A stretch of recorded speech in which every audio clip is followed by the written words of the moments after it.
But James, think about what we're seeing. It's the same trying to rewrite history of 3 years ago. Yeah.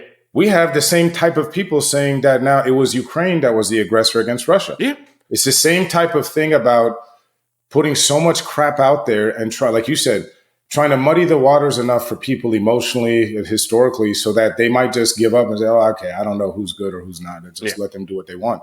And so, but here's what I'll say, James. This is why I'm personally offended by a lot of this stuff, because I feel like we're not that old. I just turned 47.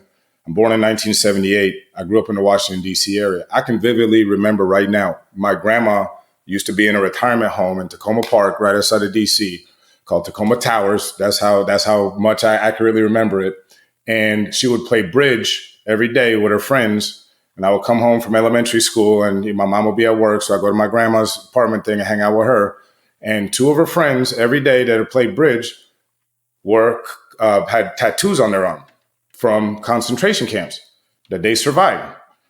And like, that's what I'm saying. Like when you see tattoos on an old lady who's maybe at that time she was 70 years old, you see her wrinkless skin and you see the way the numbers were done, very, like someone was in a rush. It's hard to say that never happened or that was a hoax or something like that. And I think that you think about the suffering of people, like we go back to whether it's the Civil War, whether it's the people getting bombed in Ukraine unfairly, or whether it was people in World War II dying from Stalin starving 20 million people.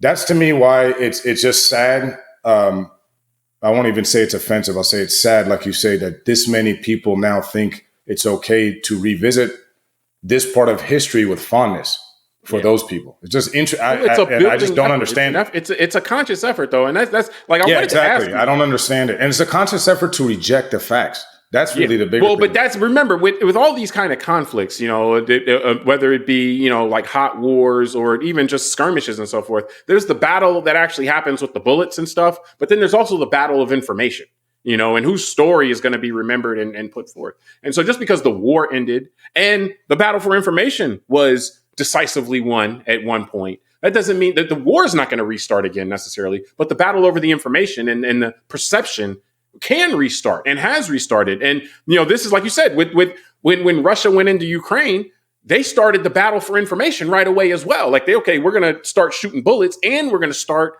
trying to recast what's happening and say that they are the aggressor against us. So this stuff is kind of par for the course with it. And, we're in this situation where I'm really interested to see how this plays out, because we're in a different world now. Now, uninformed people who don't follow things, they kind of go with the wind a lot of times. So that's not really the people I'm looking at. But